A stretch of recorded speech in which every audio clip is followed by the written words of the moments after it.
हाल ही में भारतीय वायुसेना की पश्चिमी वायुसेना कमान द्वारा शुरू किए गए वार्षिक प्रशिक्षण अभ्यास का नाम बताइए।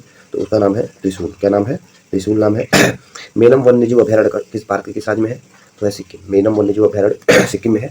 इन प्रश्नों को इसलिए देख लेना जरूरी है क्योंकि ये प्रश्न आरओ की परीक्षा में भी आ सकते हैं, इसलिए ये सारे प्रश्न इंपॉर्टेंट है जिसके लिए हम चर्चा कर रहे हैं। अगला प्रश्न है कि हाल ही में केंद्रीय सड़क परिवहन एवं राजमार्ग मंत्री नितिन गडकरी ने भारत में 3.5 टन के वाहनों के लिए वाहन सुरक्षा मानकों को बढ़ाकर सुरक्षा को बढ़ाने के उद्देश्य से भारत में एनसीएपी लॉन्च किया। एनसीपी का पूरा रूप क्या है? तो न्यू कार असेसमेंट प्रोग्राम है एनसीएपी का। 7वां नंबर प्रश्न कर रहा है कि मध्य प्रदेश में लागू मुख्यमंत्री लाडली बहना योजना में महिलाओं की आयु सीमा क्या है?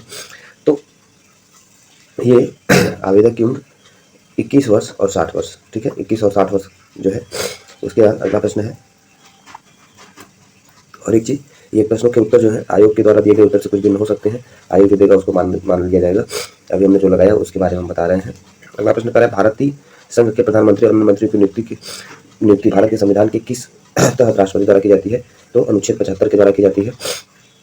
कुथु भारत के निम्नलिखित में से किस राज्य और केंद्र शासित प्रदेश में कुथुम्बलम मंदिर में प्रदर्शित सामाजिक धार्मिक कला है? तो केरल की है, ठीक है। उसके बाद है 12 नंबर, निम्नलिखित में कौन मालदीव की आधिकारिक भाषा? तो दिव्य ही मालदीव की आधिकारिक भाषा है। पूरा निम्नलिखित में किस देश की राष्ट्रीय मुद्रा है? तो बोत्सवाना।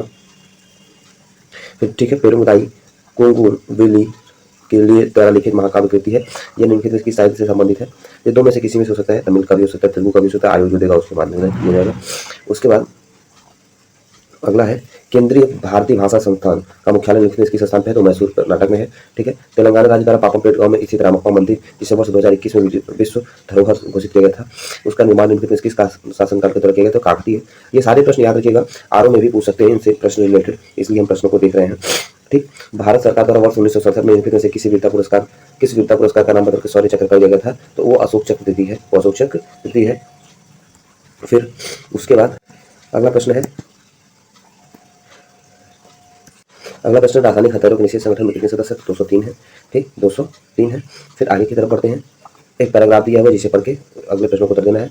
पैराग्राफ है कि समाज में विषमता शोषण की जननी है। समाज में जितनी विषमता होगी सामान्यतः शोषण उतना ही अधिक होगा, क्योंकि हमारे देश में सामाजिक, आर्थिक, शैक्षणिक, सांस्कृतिक असमानता अधिक है, जिसकी वजह से एक व्यक्ति एक स्थान पर शोषक वहीं दूसरे स्थान पर शोषित होता है। जब बात उपभोक्ता संरक्षण की हो तो पहला प्रश्न होता है उपभोक्ता किसे कहें?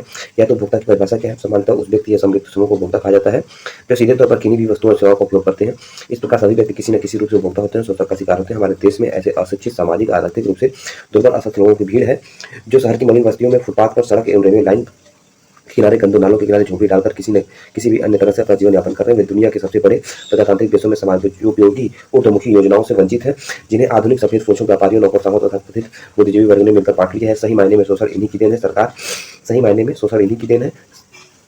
सरकार कितनी भी योजना बना ले, इसमें कोई बड़ा परिवर्तन संभव नहीं है, ठीक है। उपभोक्ता शोषण का तात्पर्य केवल उत्पादकता और व्यापारियों द्वारा किए गए शोषण से ही लिया जाता है, जबकि इस क्षेत्र में वस्तुएं और सेवाएं दोनों भी सम्मिलित है, जिसके अंतर्गत डॉक्टर, शिक्षक, प्रशासनिक अधिकारी, पुलिस, ऊंचे ओहदे पर बैठे सरकारी कर्मचारी, वकील आदि सभी आते हैं। इन सबने शोषण के क्षेत्र में जो कीर्तिमान बनाया है वे वास्तव में गिनीज बुक ऑफ वर्ल्ड में रिकॉर्ड दर्ज करने लायक है। कानून के हाथ कितने भी लंबे हो, इन सभी तक नहीं पहुंच सकते, क्योंकि रक्षक जब भक्षक बन जाए तो कौन बचाए। भ्रष्टाचार सभी की जड़ों में पहुंचा हुआ है, ऊपर से नीचे या नीचे से ऊपर। क्या इन सभी लोगों के भी अच्छे दिन आएंगे? दूसरी ओर किसी भी तरह से अपनी चेतावनी को बजाता हुआ मध्यम वर्ग, जो न तो किसी पार्टी का वोट बैंक में है, न ही ज्यादा पढ़ा लिखा संपन्न है, न सरकार उसकी परेशानियों को समझती, न ही कोई अन्य राजनीतिक पार्टी। जिनको सरकारी पेंशन नहीं मिलती, ऐसे बड़े बूढ़े लाचार लोगों की स्थिति और भी खराब है। न तो उनकी संस्कार विहीन संतान उनका ध्यान रखने को तैयार है, न ही सरकार उनके लिए कुछ सोच पा रही है। क्या इस विषमता को हटाने के लिए कोई कदम उठाया जा रहा है? क्या पढ़े लिखे नौजवानों को उपयुक्त रोजगार दिए जाने की दिशा में कुछ हो रहा है? क्या होगा इस देश का भगवान ही जानता है। फिर इसको करने के बाद जब हम प्रश्नों का उत्तर देखते हैं, आइए देखते हैं प्रश्न कौन कौन से पूछे जिसको हल करना है। लेखक के अनुसार शोषण का शिकार कौन लोग है? तो वस्तु और सेवा को उपयोग करने वाले उपभोक्ता समूह जो है वो क्या है? शोषण के शिकार है। समाज के मध्यम वर्ग में कौन सी समस्या है? जीवन यापन में आर्थिक परेशानी से सामाजिक प्रतिष्ठा का खतरा है, ठीक है। मध्यम वर्ग क्या है? जीवन यापन में आर्थिक समाज उपयोगी ऊर्ध्वमुखी योजनाओं से वंचित वर्ग के शोषण के लिए कौन उतरता है? राजनेता, व्यापारी वर्ग, राजतंत्र तथा बुद्धिजीवी वर्ग, ठीक है। उसके बाद 20 नंबर प्रश्न कर रहा है कि शैक्षणिक और सांस्कृतिक शब्द किस व्याकरणिक इकाई से संबंधित है? विशेषण दोनों है और एक प्रत्यय लगा हुआ है। प्रत्यय वाला शब्द याद रखेगा क्योंकि पीसीएस मेंस में आता है। हमारे देश में सामाजिक उपयोगी ऊर्ध्वमुखी योजनाओं से वंचित वर्ग कौन सा है? मलिन बस्तियों, फुटपाथ, सड़क, रेलवे और लाइन के किनारे झोंपड़ी डालकर रहने वाले।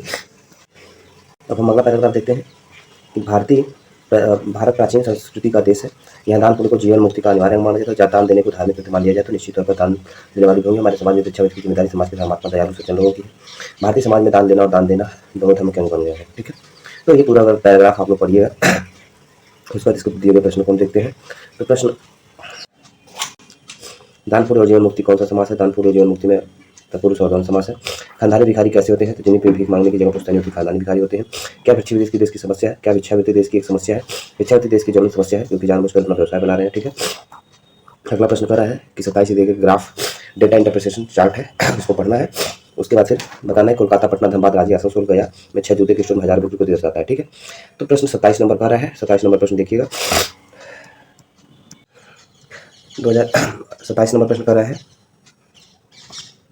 कि गया स्टोर और पटना स्टोर पर मिलाकर 3 वर्षों में जूतों की बिक्री की कुल संख्या, 3 वर्षों में धनबाद स्टोर और रांची स्टोर की बिक्री की कुल संख्या के लगभग कितना प्रतिशत है? तो ये हल करने पे जो आया है वो 86.81% के लगभग आ रहा है, लेकिन कुछ लोग 80.51 भी बोल रहे हैं। तो दोनों में से जो आयोग मानेगा मान लिया जाएगा।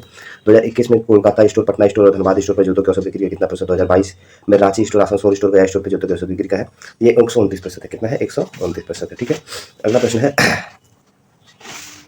कि 2020 वर्ष 2020 में सभी स्टोर पर जूतों की औसत बिक्री और 2021 के सभी स्टोर पर जूतों की औसत बिक्री का अनुपात कितना है? तो 24/43 है।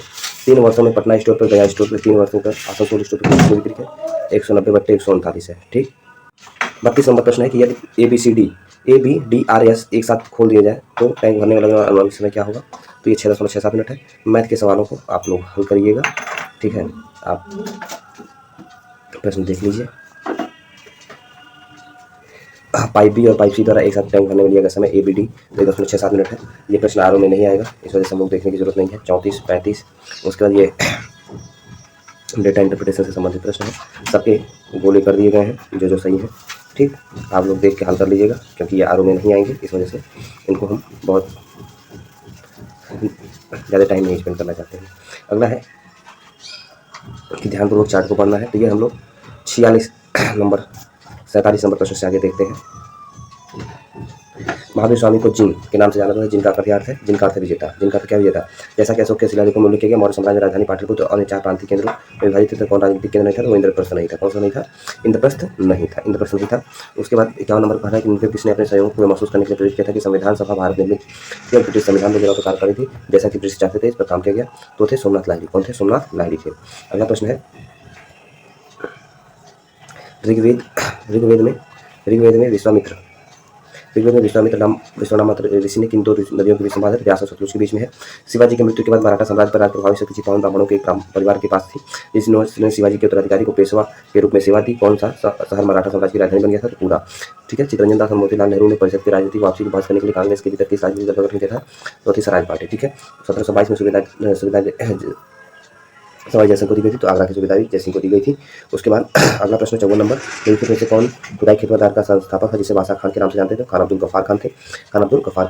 1913 में हिंदुस्तान गदर पार्टी का मुख्यालय इसी था, सैन फ्रांसिस्को में।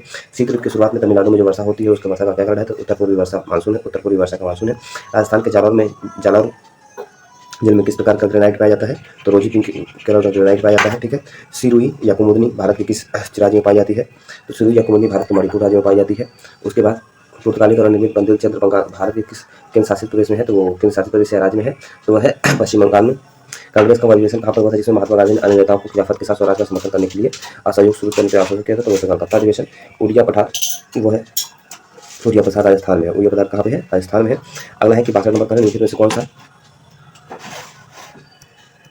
62 नंबर कारण में कौन सा एक भारतीय श्रम कानून और सामाजिक सुरक्षा उपाय जिसे 29 काम करने का राइट टू वर्क दिया गया? तो मनरेगा था, जिसको 2005 में शुरू किया गया था, 2005 के एक्ट से 2006 में शुरू किया गया था, 2 फरवरी 2006 को। ठीक है, उसका निम्नलिखित में कौन डिपॉजिटरी संस्थान नहीं है? तो नाबार्ड डिपॉजिटरी संस्थान है, इसकी स्थापना 1982 में हुई थी।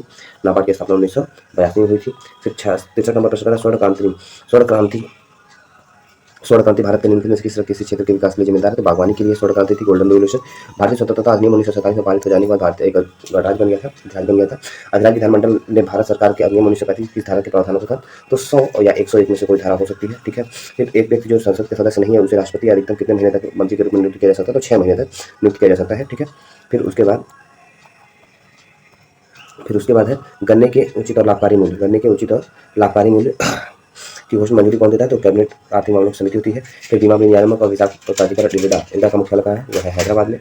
इरडा का मुख्यालय कहाँ है?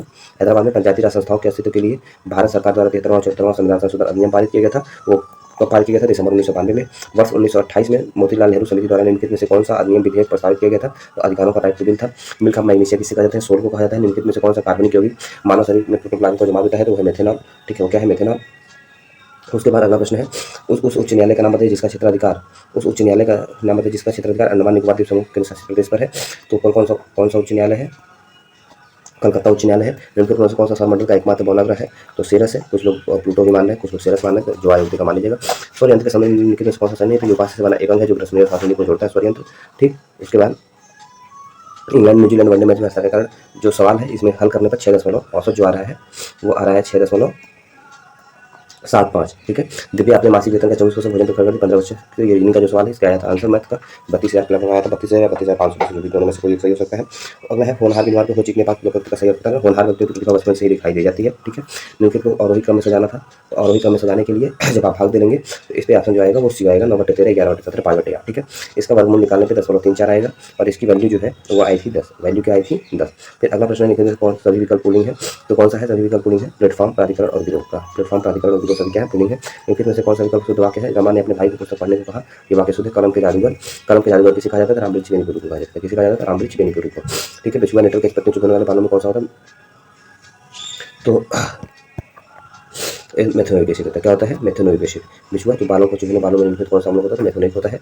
फिर विलोम शब्द बताना है तो गाफिल का खबरदार होता है, छिड़क का पुकारना होता है, और जो अक्सर होता है दावाडन का अस्थिर नहीं होता है। ठीक है। फिर उसके बाद अगला प्रश्न है पुट द करेक्ट वर्ब। ठीक, पुट द करेक्ट वर्ब। तो put the correct verb of the verb I am a person who is to be blamed. ठीक है। Which of the following spelling is correct? Anniversary. उसके बाद फेस्टिडियस का बताना है, careless होता है। अब इंपोर्टेंस बताना है फेस्टिडियस का क्या होता है? केयरलेस होता है।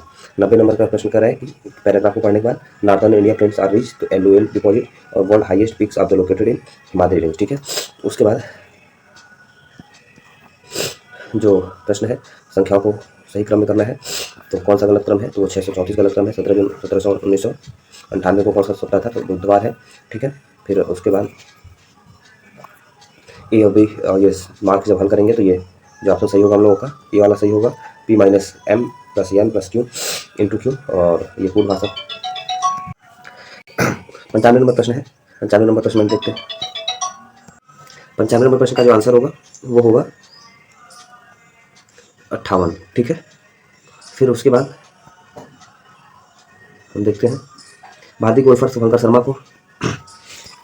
ने इंग्लैंड में मर्सीडाइज में रॉयल लिवरपूल क्लब में 8वें रैंक पर रहने के बाद ओपन में सर्वश्रेष्ठ परिणाम दर्ज किया। किस बार अर्जुन पुरस्कार सम्मान किया गया था? तो 2018 है। गुरुग्राम में स्टार्टअप 20 समापन के बाद भारत ने आधिकारिक वर्ष 2022-24 के लिए मसाल की सौंपी, तो ब्राजील के लिए। ठीक है। डीवाई चंद्रचूड़ ने कौन सा पोर्टल लॉन्च किया है? तो है सुस्वागतम। कौन सा पोर्टल है? सुस्वागतम। ठीक। और 100वां नंबर प्रश्न है भारत सरकार द्वारा संचालित Asia transition finance study group में शामिल लोग 12 सदस्य कौन बने? Power corporation finance limited. Okay, thank you, धन्यवाद। चैनल अब इसे आगे हम लोग PCS और RO की सामान्य अध्ययन के प्रश्नों को देखेंगे। चैनल को तब तक के लिए लाइक, शेयर और सब्सक्राइब करना ना भूलें। Thank you.